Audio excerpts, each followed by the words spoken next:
Moi. Heippa rallaa vaan! Tervetuloa Markon jetskikiskalle. Saisinko mä yhden vaniljapehmiksen? Totta kai, se tekisi 3 euroa. Tossa. Odottakaapas vain pieni hetki. Valmis se tuli.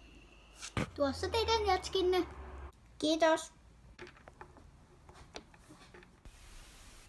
Työpäivä pulkassa. Vois jo ruveta lähteen kotiin. Eli kerrotaanpas nyt. Me siis ryöstetään jätskikiska.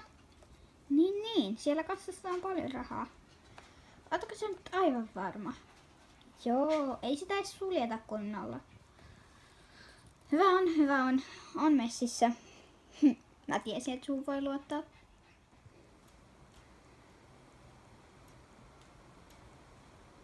Reitti selvä. Okei, 3 sä pökkäät mua tonne. Okei. 1, 2, 3. Kaikki ok? Ouch. Okei, ehkä mä yritän nostaa sua. Kuulostaa hyvältä. Okei, 3 hyppäät. Ok. 1, 2, 3.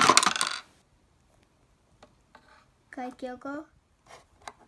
Ouch. Mä oon ok. Ei, mä yritän hypätä sinne. Selvä.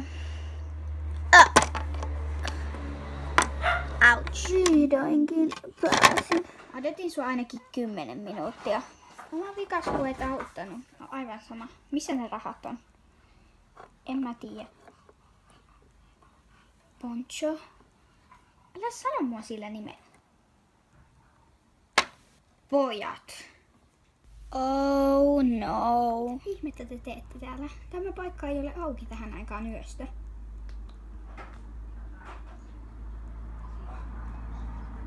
Me tultiin hakemaan jätskiä.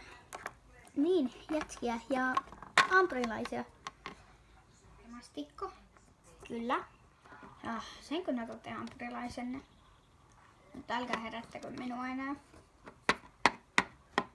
Toi oli vähän outo. Jep. Okei, aivan sama. Etitään se kassakone. Ei täällä ole mitään kassakonetta. Mitä sanoit? Ei ole kassakonetta. Ihan turhaa, kun me muuttauduttiin tänne. Aivan sama. Mä näen nyt. Ota mua. Nyt lähdetään. Joo. Kiitos kun katsoitte videon. Muistakaa painaa peukut ylös. Ja tähän ajattelin myös mainita, että meillä on jo 20 tilaa ja se on mun mielestä aika hyvin. Muistakaa tilata tietenkin kanava, jos ootte tänne eksynyt. Me nähdään ensi videossa. Moi moi! Muutes, vielä yksi juttu. Muistakaa käydä kans kattoo meidän Instagram-tili ja sen te löydätte nimellä 3 Unicorn Pet Shop. Ja käykää seuraillees ja tykkäilees kuvista. Mut moikka nyt vaan. Kumpaan suuntaan mä menen? Varmaan tänne. I love it, love it, love it, uh-oh, so good it hurts.